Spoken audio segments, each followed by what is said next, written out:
This channel does not promote any violent, harmful, or illegal activities. All content provided by this channel is meant for an educational purpose only. ভেরিফিকেশনের প্রক্রিয়া এই প্রক্রিয়াটা দিয়ে যদি একটু বলে দেন, অনেকেই বুঝতে পারছেন না, ডিস্ট্রিক্ট ওয়াইজ হচ্ছে।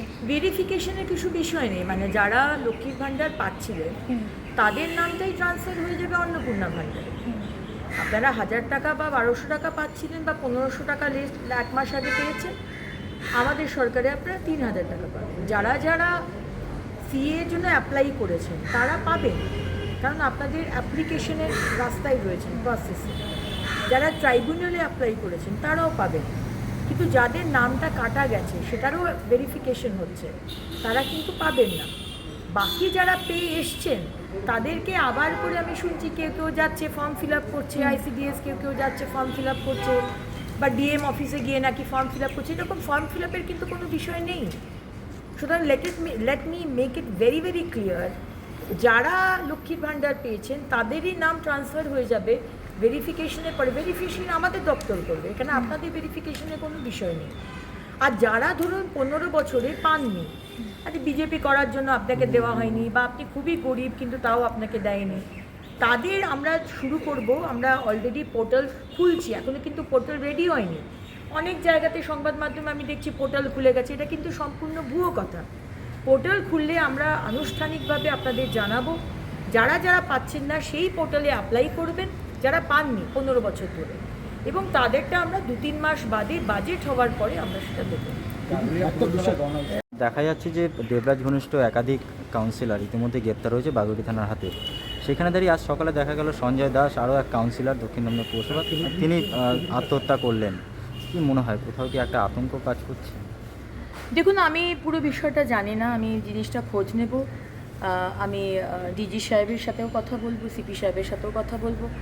কিন্তু আমি যেটা শুনতে পাচ্ছি যে এই সঞ্জয় দাস ব্যক্তি দেবরাজবাবুর কাউন্সিলর, ওনার অত্যন্ত ঘনিষ্ঠ ছিল, এবং পুরো যে দেবরাজবাবু যে সিন্ডিকেট চালাতেন তার একজন মাথা ছিলেন।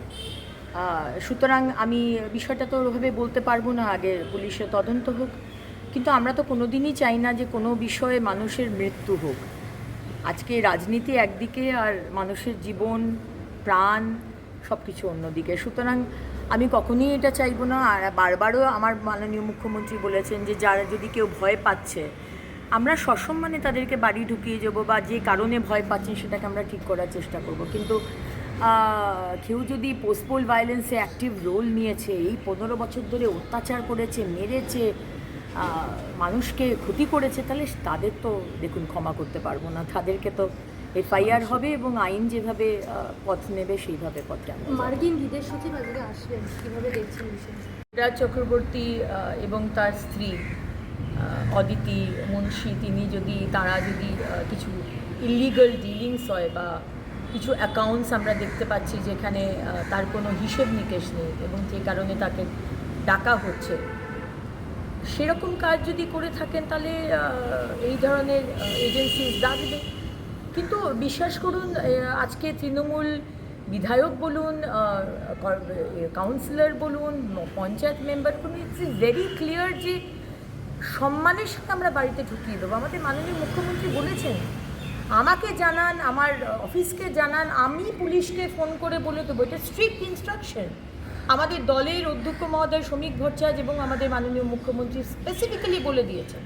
কিন্তু যারা এই 15 বছর অত্যাচার করে এসেছে, এফআইআর হয়েছে, পোস্টপোল ভায়োলেন্সে 2021-এর নাম আছে, তাদেরকে তো আমরা ক্ষমা করতে পারবো না, মানুষ ক্ষমা করবে না, তাদের বিষয়ে বলতে পারছি না। কিন্তু সাধারণ কাউন্সিলর বিধায়ক ভয় পাওয়ার কোনো বিষয় নেই। আমাদেরকে জানান, আমাকে জানান, হয়তো আমরা আরও যারা আছি আমরা স্ট্রিক্টলি পুলিশকে বলে দেবো যে এই ধরনের ইনসিডেন্ট যেন না হয়। এবং যে মারা গেছেন অত্যন্ত দুঃখিত, আমি জানতাম না, আমি অত্যন্ত দুঃখিত, এবং মানে এই বিষয়টা যেন আগামী দিনে না হয়, আর এটা আমি পুলিশ এবং প্রশাসনকে অ্যাবসলিউটলি দেখে নিতে বলবো।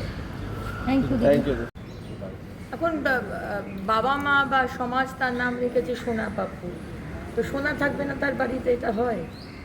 লোকের থেকে চুরি করা সোনা, বন্দুক থেকে নিয়ে নেওয়া, জোর করে করা সোনা, বা আবার যেসব দুর্নীতি করেছেন এইসব right hand left hand of Trinamool নেতা, আবার কেউ কেউ বড় বড় নেতা রয়েছেন যাদের নামে সোনা নেই, কিন্তু তারা সোনা পাচারে মদত করেছেন, সোনা পাচার করেছেন। সবার খাতা খোলা হবে, অপেক্ষা করুন। আমরা বোধহয় 12 না 14 দিন বোধহয় হয়েছে আমরা সরকারে এসেছি। তাই এই যে মানুষকে অত্যাচার করে, মানুষকে দমিয়ে এই ধরনের ক্রিমিনালস এবং সাংসদ বিধায়ক যারা ক্রিমিনাল অ্যাক্টিভিটি করেছেন, সবার হিসেব হবে, এই জন্মেই হবে। দিদি, অন্নপূর্ণা ভান্ডারে